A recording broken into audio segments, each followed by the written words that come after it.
আসসালামু আলাইকুম। দেশ বিদেশের সর্বশেষ স্পোর্টস আপডেট নিয়ে বিয়ন্ড বর্ডার স্পোর্টসের নিয়মিত আয়োজন sports bulletin powered by Netex internet. আর এই আপডেট নিয়ে আপনাদের সাথে আছি আমি সুমাইয়া জাহান সামান্থা। চলুন দেখে নেই আজকের স্পোর্টস আপডেট। পাকিস্তানের বিপক্ষে সর্বশেষ টেস্ট সিরিজে দুর্দান্ত ব্যাটিং করে আইসিসির মে মাসের সেরা ক্রিকেটার নির্বাচিত হয়েছেন মুশফিকুর রহিম। 2 টেস্টে মোট 235 রান করে ক্যারিয়ারের দ্বিতীয় আইসিসি মাস সেরা পুরস্কার অর্জন করেছেন তিনি। 2028 যুব বিশ্বকাপের প্রস্তুতির জন্য বাংলাদেশ অনূর্ধ্ব-19 দলের কোচিং প্যানেল ঘোষণা করেছে বিসিবি, যেখানে প্রধান কোচ হয়েছেন হান্নান সরকার। মেন্টর হিসেবে থাকবেন মাহমুদুল্লাহ রিয়াদ এবং ব্যাটিং কোচের দায়িত্ব পালন করবেন ইমরুল কায়েস। প্রায় 1.5 যুগ পর ইংল্যান্ড সফরে যেতে যাচ্ছে বাংলাদেশ। আগামী বছরের মে মাসের শেষের দিকে হতে যাওয়া এই সফরে একটি টেস্ট খেলবে 2 দল। 2010 সালের পর ইংল্যান্ডের মাটিতে এটি হবে বাংলাদেশের প্রথম দ্বিপাক্ষিক টেস্ট সিরিজ। এছাড়া এর আগে ফেব্রুয়ারিতে 2 টেস্ট খেলতে বাংলাদেশে আসবে ইংল্যান্ড দল। ম্যাচ ফিক্সিং ও স্পট ফিক্সিং ঠেকাতে নতুন আইন করতে যাচ্ছে সরকার। প্রস্তাবিত আইনে ম্যাচ ফিক্সিংয়ে সর্বোচ্চ 7 বছরের কারাদণ্ড ও 1 কোটি টাকা জরিমানা, আর স্পট ফিক্সিংয়ে 5 বছরের কারাদণ্ড ও 50 লাখ টাকা জরিমানার বিধান রাখা হয়েছে, যার ফলে ক্রীড়াঙ্গনের স্বচ্ছতা ও জবাবদিহি নিশ্চিত করতে প্রস্তাবিত আইনটি গুরুত্বপূর্ণ ভূমিকা রাখবে বলে মনে করছেন সংশ্লিষ্টরা।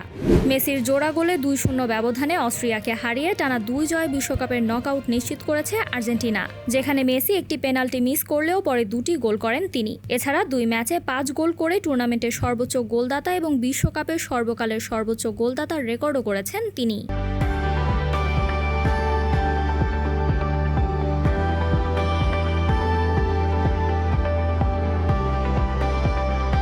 সেনেগালকে 3-2 গোলে হারিয়ে 2 ম্যাচে 6 পয়েন্ট নিয়ে 28 বছর পর বিশ্বকাপের নকআউট পর্বে উঠেছে নরওয়ে। আর্লিং হল্যান্ডের জোড়া গোল আর মার্কুস পেদারসেনের একটি গোলে জয় নিশ্চিত করে দলটি। এছাড়া সেনেগালের হয়ে ইসমাইলা সার 2টি গোল করলেও হার এড়াতে পারেনি দলটি। বিশ্বকাপের মাঝেই অ্যাটলেটিকো মাদ্রিদ ছাড়ার প্রকাশ্য ঘোষণা দিয়েছেন আর্জেন্টিনার তারকা স্ট্রাইকার হুলিয়ান আলভারেজ। এছাড়া ইতোমধ্যেই তাকে দলে ভেড়াতে আগ্রহ প্রকাশ করেছে বার্সেলোনা এবং পিএসজির মতো জায়ান্ট ক্লাবগুলো। বিশ্বকাপে টিকে থাকার লড়াইয়ে জর্ডানকে 2-1 গোলে হারিয়েছে আলজেরিয়া।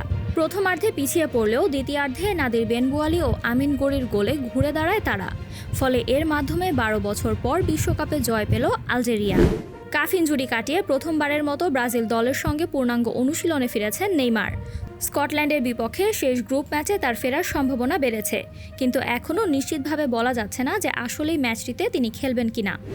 বেলজিয়ামের উইঙ্গার জেরেমি ডোকু বিশ্বকাপ চলাকালে প্রথম সন্তানের জন্মের সময় তার স্ত্রীর পাশে থাকতে যাওয়ায় বিতর্ক তৈরি হয়েছে।